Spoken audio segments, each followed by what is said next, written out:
Anticipation heating up on the ice. The Leafs will try again tonight to knock the Senators out of the playoffs as the Battle of Ontario returns to the nation's capital.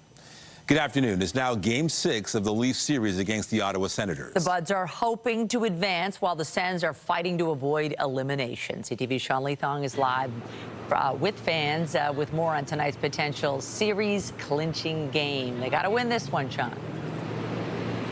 You'd think so, Michelle and Nathan. And we've been saying series-clinching game a lot lately, and a lot's changed in a couple of days. On the weekend, the Leafs were up 3-0. It was sunny downtown. Now it's kind of cold. It's kind of wet. The feeling's different. The Leafs are up 3-2, and we're looking back to what happened in Game 5. Now, back here in Toronto just 2 days ago, the Toronto Maple Leafs got off to a poor start. They were working hard throughout the game, but things just didn't seem to go their way as they fell behind 2-0. The second goal being a shorthanded goal. But now the team's back in Ottawa on the road. They've been a very strong road team all year.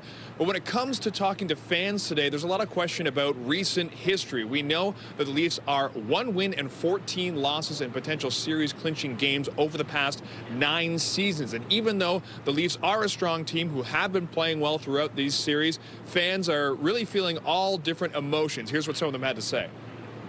I think the at-home pressure in Game 5 was probably taking them off their game. They played tight. I think they're going to play, hopefully, looser on the road. I'm confident. I think we're still going to get it done. I don't see Ottawa winning 4 games in a row. I mean, I'd love to see the Leafs pull it off in Game 6 like they did 2 years ago.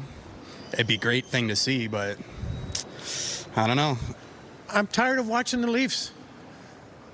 They're just getting sickening. Just get out there and get it done for once. You can see that last guy, he's seen some stuff, and he doesn't know if he's going to watch the game tonight, but there will be many people watching the game in the square here. They're going to have to earn it because it is a colder game, but we know the Leafs are going to have to earn it today. The game time starts 7 o'clock, Canadian Tire Centre in Ottawa. Reporting live, I'm Sean Leathong. Nathan, I'll send it back to you. Thank you, Sean. Still ahead this noon hour, a candlelight vigil was held in North York last night for the victims of the vehicle attack at a Filipino festival in Vancouver. We'll have more from the ceremony coming up a little later in the newscast. Emergency crews were on the scene of a stabbing in North York. It happened in the Willowdale area at a home on Harlandale Avenue near Shepherd and Yonge this morning. Police say they were called just after 8 a.m. for reports of a stabbing. A man in his 20s was injured and taken to hospital by emergency run. Paramedics initially indicated the victim's injuries were serious but non-life-threatening. Police later said they were life-threatening as they searched for a suspect who was seen fleeing the scene. That was just one of 3 stabbings across the city over the last 24 hours. Emergency crews were called to an apartment building near Carlton and Parliament around 4:30 this morning. Police say a man in his 30s was stabbed in the apartment's common area. He was transported to hospital with non-life-threatening injuries. And a stabbing in the city's West End last night sent a man in his 50s to hospital. Police say they were called to DuPont Street and Campbell Avenue, the area around there, just before 7:50 to reports of a man with a stab wound. He was determined to have serious but non-life-threatening injuries. A suspect was also taken into custody. Police say the suspect and the victim are known to each other, and this investigation is ongoing. Meantime, police say they have made an arrest in an assault on a cyclist that was caught on camera. It happened Tuesday morning in the area of Danforth and Monarch Park Avenues. A victim, you can see here, was riding an e-bike, traveling in the bike lanes when a man appears to shove a shopping cart into their path. They were sent to hospital with non-life-threatening injuries. Police say 47-year-old Nectarios Manimanakis has been arrested and charged with mischief, endangering life, assault with a weapon, and assault causing bodily harm. The Supreme Court of Canada is set to decide today whether it will hear arguments in a trailblazing lawsuit about climate change brought forward by a group of young people. CTV's Scott Hirsch joins me now with more on this. Scott, this could set a precedent. What is the background on this case?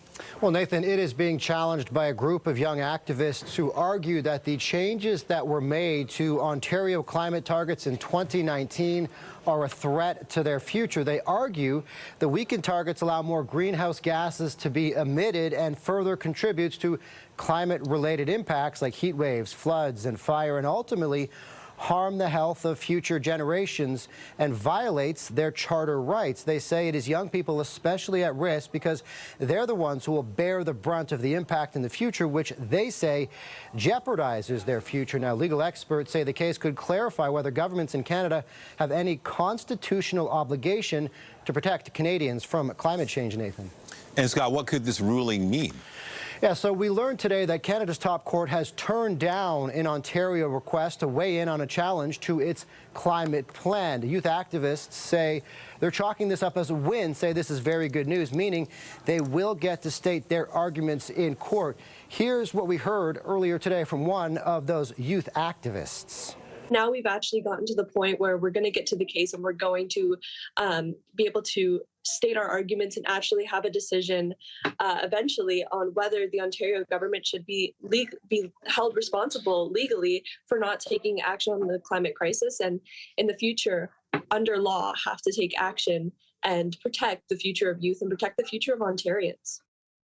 So, Nathan, the Supreme Court of Canada's decision means the challenge will instead be revived in an Ontario court. Now, there have been significant ups and downs as these youth activists have navigated the legal system. How we got to this point, in October of last year, a court of appeal sided with the youth applicants. Then the Ontario government filed an application for leave to appeal the case to the Supreme Court. Now, as we learned today, the top court will not weigh in on the appeal from the province. It will go back to Ontario courts with potential implications on how governments are required to respond to climate change, Nathan. All right, CTV's Scott Hurst with the latest on this lawsuit on climate change. Thank you. Thanks, Nathan. More news in a moment, but first let's take a live look at the city this afternoon. A shot here at Nathan Phillips Square. It is cloudy. It feels cool, and I don't know about you, but it kind of just feels like it's going to rain. You can feel that moisture in the air. Lindsay Morrison is here with a look at the current conditions, and I'm seeing lots of green behind you, the potential for thunderstorms. It's true, Michelle, a very different setup than what we experienced earlier this week when we had that line of severe storms roll through, but it's true. Embedded storms possible once again today. In fact, we're getting a whole lot of lightning right now in areas like Sarnia and Brights Grove. We've had rain around the GTA. Let's zoom in a little bit closer to show you what's happening. Bit of a break now for the west end of the GTA, but it's likely that we're going to encounter more in the way of wet weather as the afternoon goes on, with that risk of a thunderstorm into the evening. Winds are coming out of the east right now, around 20 kilometers per hour. That's keeping some lakeside communities quite cool. Look at that. It's only 8 degrees in Hamilton compared to 13 in Peterborough. Downtown Toronto and Pearson Airport, similar temperatures, 8 and 9 degrees. Here's today at a glance. It is an unsettled one. Bring the umbrella with you as you head out this afternoon and evening, and keep an eye on the sky and an ear out for thunder once again. We'll take you through the weekend forecast coming up. For now, Michelle, back to you. Thanks, Lindsay. A vigil was held last night in honor of those killed in a deadly ramming attack at what was supposed to be a celebration of Filipino culture in Vancouver. 11 people were killed, dozens more injured. A 30-year-old man is now facing multiple counts of murder. An eyewitness spoke at last night's event. CTV's Allison Hurst has the details. Clara Ganapo Salim. Chris Pangilinan reads the names of those killed in the senseless Lapu-Lapu Day attack in Vancouver at a candlelit vigil in Earl Bales Park. It's really nice to see everyone come together, hug each other, just checking in on each other. He was there on Saturday working a booth when the car drove past him. It's the sound, the sights that I'm just trying to get over. About 100 members of the Filipino community in Toronto gathered, showing support and love in the face of evil. There is a Filipino word called bayanihan, which is a sense of community, and it really shows how the Filipino spirit is very resilient, very able to adapt to challenges like these. Saturday evening, an SUV drove into a crowd celebrating Lapu-Lapu Day in South Vancouver. 11 people were killed and dozens of others sent to hospital at the event, hosting all ages at the block party. It's unimaginable, and I want my kids to grow up with that kind of Filipino spirit, that we are there with them for happy times and also, you know, these saddest times. Cheryl Monty wrote a message of hope. It's heartbreaking, and yeah, we are here to just show support.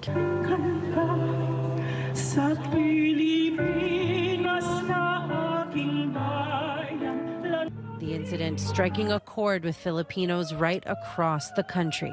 We're typically low-key or under the radar. You know, we're usually the caring ones.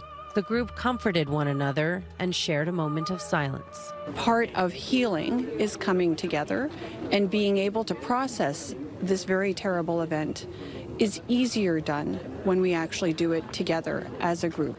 Then released balloons into the night sky in a peaceful showing of solidarity. Allison Hurst, CTV News. The Toronto District School Board is looking at cutting some music teachers and closing some of its pools as it grapples with a deficit in the tens of millions of dollars.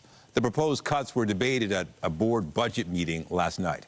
A report by TDSB staff suggests closing pools that aren't leased out and laying off all of the board's 86 swimming instructors. That would save the school board $12.8 million. The report also recommends eliminating 74 music teachers. Critics on the board and city council say cutting resources like pools would be the wrong way to go. But they're part of our kids' education. And anyone who, either wants their kids to learn to swim or fears, what would happen if they didn't have these skills, this is a part of education, because there's going to be a point in most of our kids' lives they're going to get to a body of water, and we want to make sure that they're safe and they know what they're doing. The chair of the TDSB says no final decisions have been made. We have a $58 million deficit, and mainly created by chronic underfunding of our schools. If you keep it at inflation, we should be receiving at least $1,500 more per student. Because we haven't gotten that money, because we haven't actually gotten the money that we pay for our staff, for their benefits and for their salaries, we are asked to find places where we need to cut to make a balanced budget. Unfortunately, the options that are being presented to us are all options that hurt our communities, that hurt our children's chances to learn and thrive in our schools. So, it is a difficult conversation we are having. These options are being explored, but trustees haven't made any decision yet. Last week, the province announced it was launching a financial probe into 3 school boards, including the TDSB, over the deficit and spending. A spokesperson for the Ministry of Education says the TDSB has been given a record increase in education funding this school year and had multiple opportunities to address its deficit. Turning now to the latest from the World Junior Sexual Assault trial. The jury was shown dozens of videos submitted as evidence by the Crown. They show the woman at the center of this case looking into the camera and saying the sex she engaged in was consensual. CTV's Nick Paparella has the latest. All 5 defendants showed up to the London courthouse ready for another day of testimony. London Police Detective Tiffany Wake continued with her evidence, showing video of the players at Jack's Bar in downtown London where they were partying, as well as images from the Delta Armories Hotel where they were staying. One startling piece of evidence shows the female complainant, who can only be identified as EM, recorded on the phone of one of the accused, Michael McLeod. She's asked, "You're okay with this?" And she responds, "I'm okay." Then, in a recording 1 hour later, the 20-year-old is seen wrapped in a towel and saying, "It was all consensual. Are you recording me? Okay, good. It was all consensual. You are so paranoid." She goes on to say, "I enjoyed it. It was fine. It was all consensual. I am so sober. That's why I can't do this right now." That recording ends, and moments later, she is seen again on video leaving the hotel. The 5 former members of the 2018 gold medal winning Canadian World Junior Hockey team are all charged with sexual assault. Alex Formanton, Cal Foote, Carter Hart, Dylan Dubé, and Michael McLeod have all pled not guilty. McLeod has also pled not guilty to the additional charge of being a party to the offense. The charges stem from an alleged incident involving a lone female at the Delta in the summer of 2018 as the players gathered in London to get their gold rings. Later in the day, the court heard from Taylor Radish, another member of that championship team. He testified virtually from Washington, where he is currently playing for the NHL's Capitals. He testified about drinking at the bar with others, but said, "I really have no recollection of what happened at Jack's that night." Once back at the hotel, he interacted with Michael McLeod and went to his room and saw a woman, saying, "Sitting here today, I'm pretty sure she was on the bed."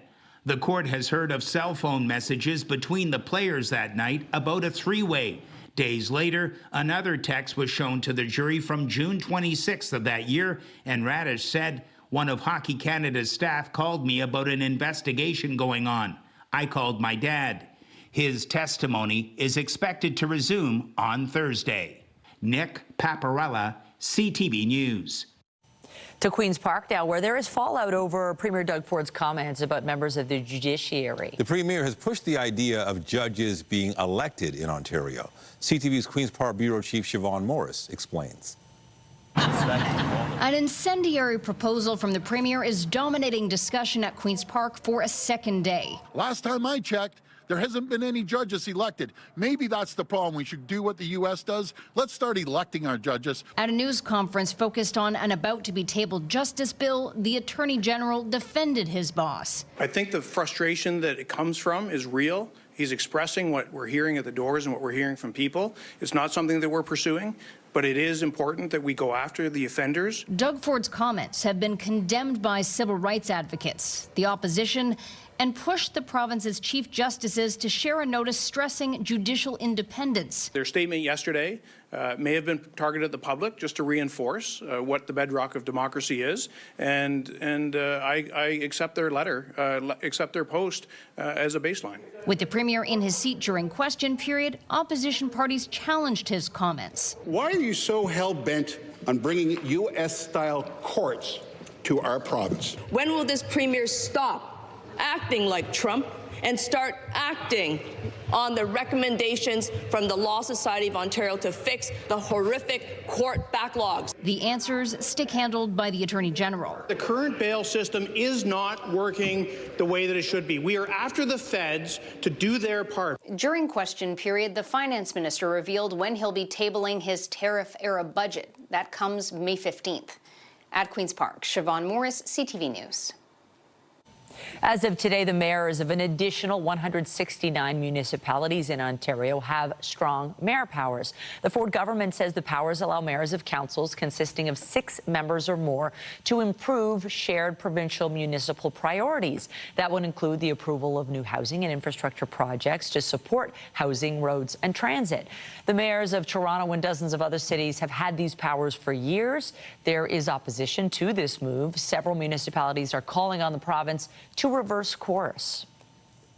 New numbers are revealing just how tight the federal election really was. An analysis by CTV News shows the Liberals needed just 608 more votes in 3 ridings to form a majority. That scenario appeared to be within reach for the Conservatives when the campaign started.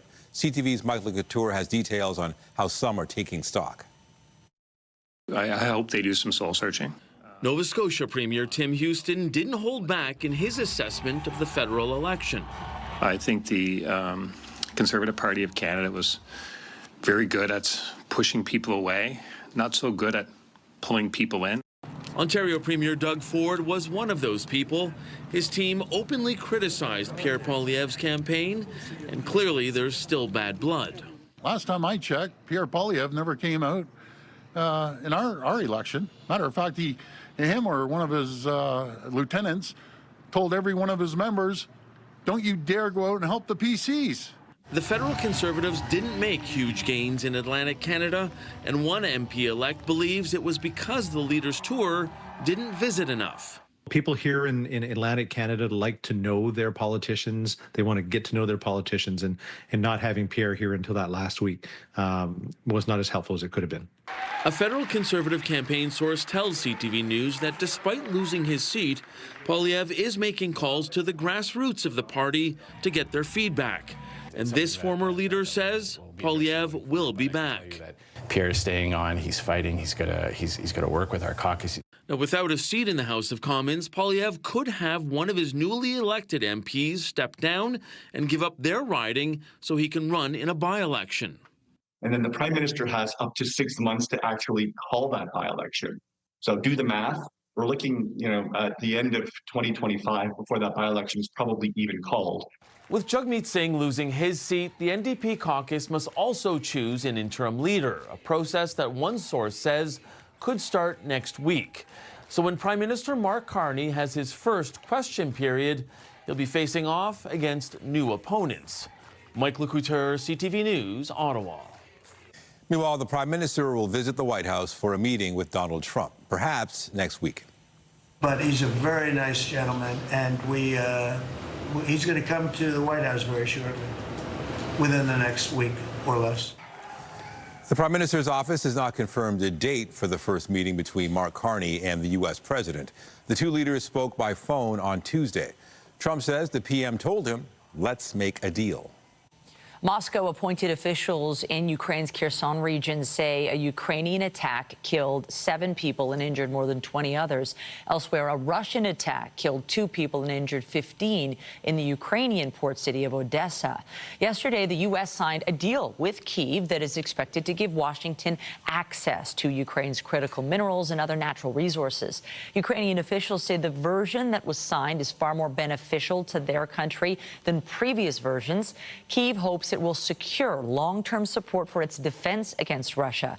The agreement must still be ratified by the Ukrainian parliament. The U.S. has repeatedly signaled it should get something in return for the military aid it has provided to Ukraine. People around the world are commemorating May Day in support of workers' rights and justice issues.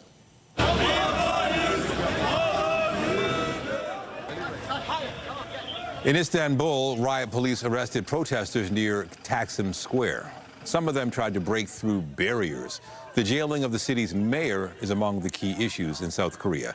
Demonstrators focused on unease over Donald Trump's trade policies amid fears of global economic instability. The holiday is also known as International Workers' Day, honoring the struggles and achievements of workers. An astronaut who missed out on the first all-female spacewalk 6 years ago finally got her chance today.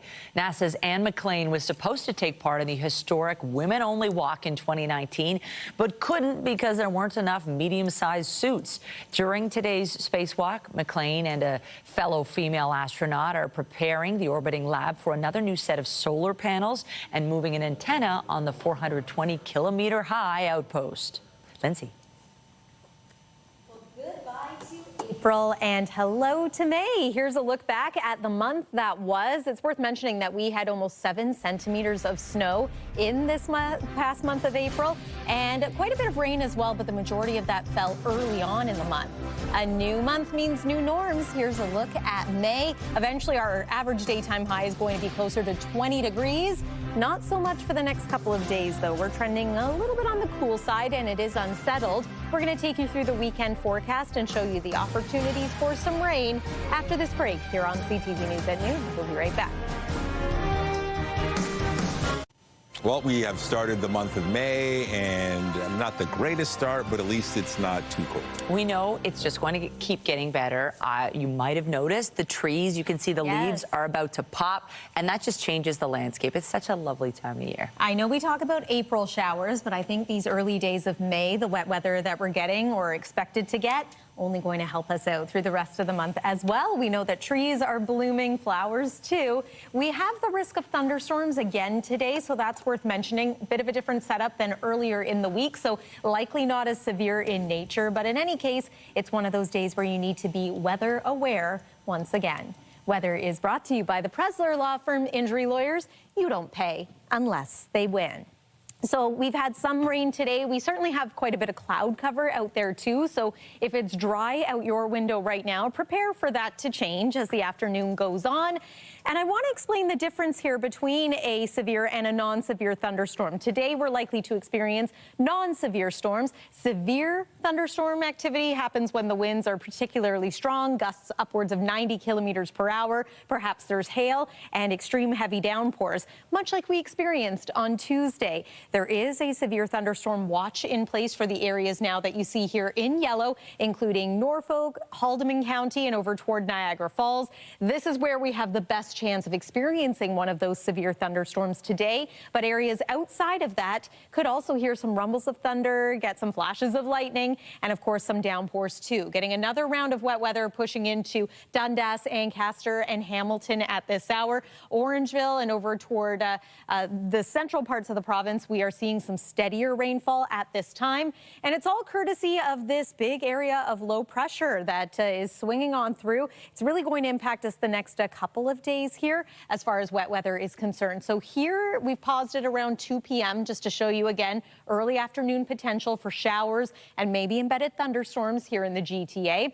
A little bit of concern when it comes to the early evening once again, but you'll find Hamilton over toward Niagara and again that north shore of Lake Erie. This is where we have the best chance of those thunderstorms happening, but can't rule out the possibility of some active weather in Toronto. Conditions do dry out and improve as the evening goes on once we move away from that dinner hour period. Into tomorrow morning, some fog, the chance of showers once again. It's not going to be an entirely cloudy day for your Friday. We'll enjoy some sunny periods, but prepare for there to be some showers again as we make our way into Saturday morning. And then I'm keeping an eye on Sunday. You know, yesterday and the day before, it was looking like it was going to be spectacularly sunny. Now it looks like we could see a little more in the way of cloud and maybe some wet weather again. Temperatures, 14 degrees this hour in Windsor, 15 in Trenton, but it's only 9 in Toronto. We're working our way toward a forecast daytime high of 13 degrees, which even that is cooler than normal. Average high this time of year is now about 16 degrees. And overnight tonight, we're expecting the temperature to be around 11, again with that fog in the forecast. Let's talk about your Friday. Again, some sunny breaks are expected. Temperatures expected to bump up a couple of degrees as well. We might even climb to around 18 degrees here locally in Toronto and some surrounding areas. Then the weekend brings us a little bit of a cool down once again. 13 for the high on Saturday. Again, I'm going to pay attention to Sunday to see if it looks like we're going to get a little more in the way of cloud, maybe some wet weather, and then that chance of showers looks to continue as we make our way into the early part of next week. But temperatures trending at a seasonal value of around 16 degrees. So we can look forward to that at least. That's the forecast for now. Nathan, over to you. All right. Thank you, Lindsay. The Museum of Contemporary Art has announced its 2025 season. There's a mix of moving images, sculptures, digital technology, and more. And that's where we find our Jessica Smith. Jessica, this sounds really exciting. Honestly, Nathan, there is so much to see. Even when you walk in the front door, we're standing on the ground level right now, and there are installations everywhere. I'm going to bring in Rui. I want you to talk to me about the museum because I feel like you guys have had a bit of a changeover. You were closed for a bit. We've switched everything over, and we're standing in one of the installations right now. Yeah, so this spring we have a lot of projects by Canadian artists and local artists. So the one that we're standing in right now is by Jessica Stockholder, who's one of the pioneers of installation art. So this idea of bringing in all of these mediums into a single experience or artwork like photography, sculpture, moving image, painting, she's really one of the pioneers of that and has really been putting that forward since the 1980s and has been incredibly influential to generations of artists. We've switched everything over. We're in the spring season. It's the season of things blooming, being brand new, and there's something on every floor, even in the elevators. Yeah, so we have a project by Justin Mingyong, who is a quilter. He actually comes from the photography world, but during COVID, he decided to take up quilting, which is a tradition that was passed down to him by his mother. And so for the first time, we have the public elevators adorned with his moving blankets that are actually these beautiful geometric quilts in our celebration of color, print, and material.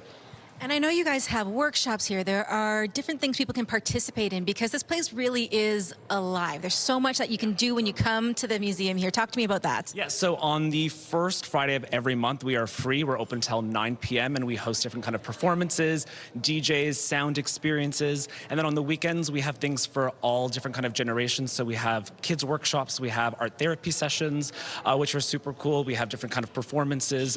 We've also been commissioning a lot of dance works as well. So the museum is very much alive with a lot of different kind of art forms and expressions. And where we're standing right now is also unique. This space itself. Talk to me about the space, the building that we're in. Yeah, so this building is the Tower Automotive Building, which was actually the first high-rise ever built in Toronto, which was 10 stories at the time, and it was an auto factory. So it's incredible. We are not a traditional white cube or museum space, so all of our projects are unique, made site specifically by the artists in real time, and you'll never see anything that you see here anywhere else. And it really is so unique because you have so much going on as soon as you walk in the front door. Is that what you guys kind of wanted to capture with this installation? As soon as you step in the doors of this building, you have art. greeting you at the door. Yeah, exactly. We're one of the, only museums really where you walk in and you are already in an artwork. You're already immersed in art. Our ground floor is free, so anyone can come in and experience the art on the ground floor. There's also a wonderful cafe, Fornal Cultura, where people can have a great bite, a great coffee, and it's a really dynamic space. So we have, we have art, we have performance here at any given time, and we really want people to feel that this museum is theirs. I really love when you first walk in, you see the installations. There's a boxing ring behind us. This is by Jessica Stockholder. So she is a Canadian-American artist? Yes, exactly. Yeah, and so Jessica was really thinking about the idea of this being a public space and also thinking about, a kind of image for our times, this idea of opposition, conflict, how we work things out, but also this sense of transformation. I mean, so much of boxing is these two forces colliding, and that sometimes can be quite violent, but there's also a kind of beauty to some of those forms when these two bodies kind of come together. And so much of it is also based on human instinct, right? And there's also a choreography to boxing. There's this whole kind of psychology around its shapes and forms and movement. So how can people find out more about you guys if they want to come and visit? So come on our website, mocha.ca. We also have a very great active social media presence as well on our Instagram. And please come down to the museum and experience it for yourself. You walk right into art, right in the front door. Rui, thank you so much. I'm going to send things back inside.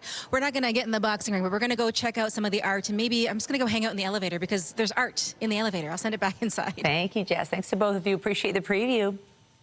Well, today may be May 1st, but the organizers of Pride Toronto have started the countdown to next month's festivities. Community members and organizers gathered for a launch event today. It offered a sneak peek at activities, events, parties, and shows that will take place throughout June, leading up to the festival itself at the end of the month. This year's theme is All In. Pride Toronto says it represents a call to come together as the LGBTQ community faces renewed challenges both at home and around the world. And this is a call for all of Canada. This is a call for our community, members of the 2S LGBTQ community, our allies, to join in the fight to protect the rights of 2S LGBTQ community, to protect the rights of the trans community. We have a great opportunity, and let us use this opportunity to be all in. The City of Toronto has boosted its funding for Pride this year as Pride Toronto faces a funding shortfall. Organizers say they're still looking to fill $1 million gap, but this year's festival will go forward June 26th through to June 30th. And the CTV News chopper was over Toronto City Hall this morning as a ceremony was held to mark Israel's 77th Independence Day. The country's flag was raised in a ceremony hosted by Councillor James Pasternak. He was joined for the flag raising by other government officials and members of Toronto's Jewish community. Coming up, a milestone in medical history. It's been 40 years since Botox was first used as a medical treatment. Details after the break.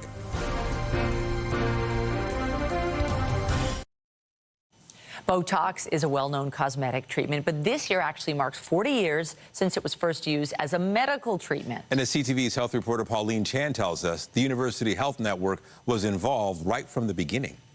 Botox? It's a delicate procedure Dr. Stephen Kraft has done some 18,000 times over the past 40 years. So the muscles that go into spasm are the brows and this ring of muscle around the eye. He was the pioneer who first used the botulinum toxin at the University Health Network to treat patients with eye conditions. Judge Peter Douglas suffers from the same condition as that first patient, blepharospasm. It involved a lot of hypersensitivity to light initially. I would sort of cringe when I saw lights like these, and then it seemed to expand to my eyelids wanting to be closed all the time, and which is difficult if you're trying to drive a car, for example. It can be quite disabling, and in the 1980s we found that we could use this drug to relax the muscles that were going into spasm and allow these people days where their eyes were open and they could carry on with their daily activities. Botulinum is derived from a bacterium. In fact, a single batch was the source for all medical procedures around the world for 25 years. The amount that we use is of the order of what's called nanograms. So that's 1/1000th of a gram. But the effects of that tiny dose allow Douglas to lead a normal life for more than 3 months before he comes in for another round of injections. 10 minutes, perhaps, of treatment, 10 minutes of chatting, and I'm on my way. He says having needles near his face was initially unpleasant, but now knowing the benefits of treatment, he's grateful for that discovery made by scientists 4 decades ago. Pauline Chan, CTV News. More people are now eligible for the National Dental Care Plan. Canadians aged 55 to 64 can apply starting today, with coverage set to begin in June.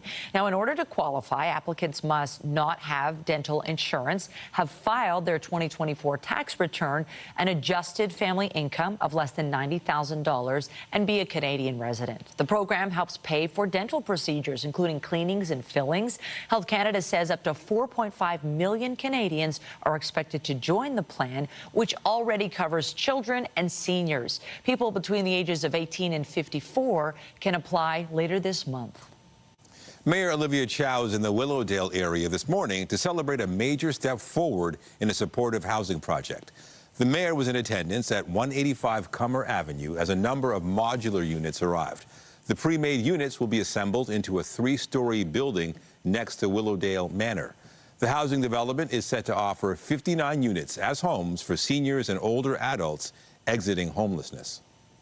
And I think of all the seniors that are on a wait list for Toronto community housing. And the wait list is about 10 to 12 years. And some of them become homeless. And they live in our shelter. But shelter is not a home. Shelter is basically a roof over your head. You can't cook for yourself. You don't have your own space, and it's hard. And what is happening here is that there will be a home, independent living, with a kitchen and a washroom. Not very big, but it will be a home for a whole lot of seniors. The city also announced the 3-story complex will be operated by Wood Green Community Services. The organization will provide a range of services to support older adults to help them maintain their housing and improve their overall health so they can continue to live independently. Still to come on CTV News at noon, the tax deadline has passed, but if you haven't filed yet, there are some good reasons to try and get it done. We'll explain. Toronto's top stories, breaking news alerts, and watch live. Download the CTV News app. The deadline for Canadians to file their taxes has come and gone. If you still haven't filed yours yet, there are many good reasons to get it done. CTV's Pat Foran has this consumer alert. If you owe money to the CRA and you file your taxes late, you could have to pay a 5% penalty on what you owe, as well as another 1% penalty per month until your return is submitted. It's always wise to prepare your taxes carefully, but that's especially true this tax season. This is really the year to sit back and say, okay, let's be a little bit more careful with what we're doing and make sure that, everything we have is complete and accurate. The capital gains tax was to increase for the 2024 tax year, but it's been deferred for future debate. So the capital gains inclusion rate, the change to take it from 50% to 2/3, that did not go through. It didn't receive royal assent. Due to the postal strike, the CRA also extended the donations eligibility window, so any donations made in the first 2 months of this year can be claimed on last year's taxes. If you have any donations that you made at the beginning of the year, just be aware that you can claim those donations on your 2024 return instead of your 2025 return. Because the government got rid of the carbon tax, which was charged at the gas pumps, in the future you'll no longer get carbon rebate checks showing up in your bank accounts. They scrapped the carbon tax on those energy products. Well, of course, now the rebate will go away as well. You should do your taxes to receive other government benefits. You could get the GST credit, Canada Child Benefit, and other benefits, but you have to file your taxes to get that money. There are often a lot of benefits that a person can unlock simply by getting your taxes filed. If you have a complicated tax situation, such as you sold a property, got a divorce, or have a business, you may want the help of a tax professional. But if your tax return is fairly simple, you can do it yourself. You can find free tax software at the CRA website, which can walk you through the process. If it's a simple tax refund, just, a T4, just the income statement, then it can be pretty straightforward and free. It's best to stay organized all year long. Create a file to store your receipts and paperwork so they're easy to find the next time tax season rolls around. Pat Foran, CTV News.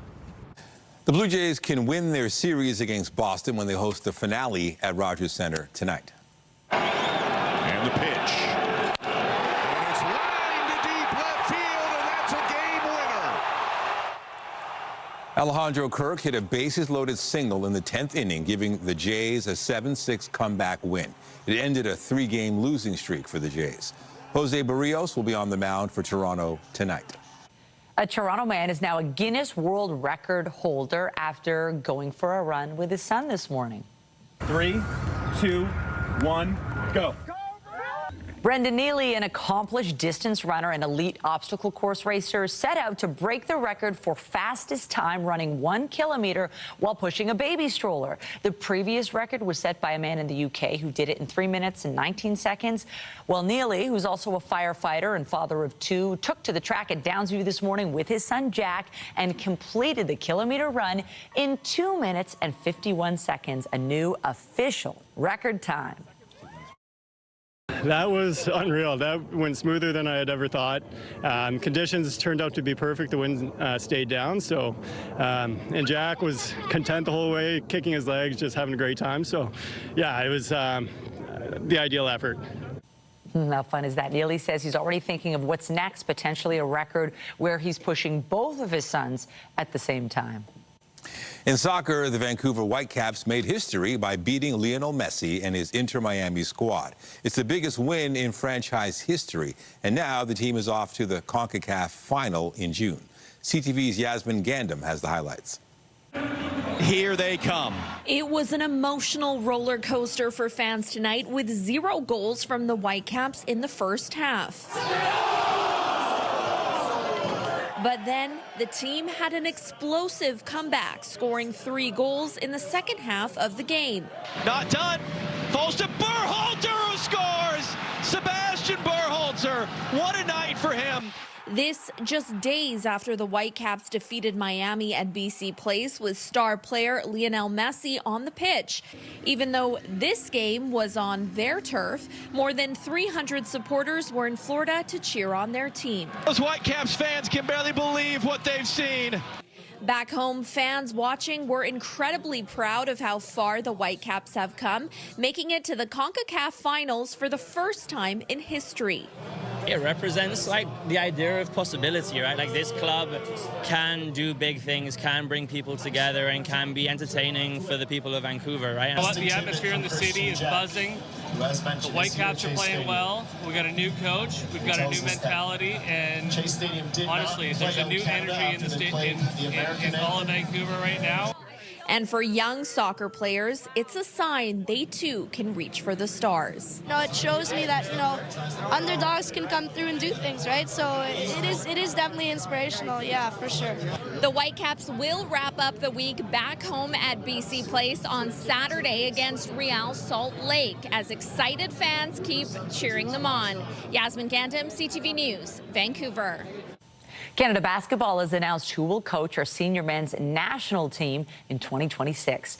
Gordy Herbert led Germany to a FIBA World Cup title in 2023 and a 4th-place finish at the 2024 Paris Olympics. He says he's incredibly honored and excited for the opportunity to coach his home country. The Penticton, BC native represented Canada as a player at the 1984 Olympics. Herbert will replace Jordi Fernandez, who stepped down in February. Coming up, bears in Connecticut enjoy some playtime breaking into a backyard, and it was all caught on camera. Details after the break. The nominees were announced this morning for the 78th Annual Tony Awards.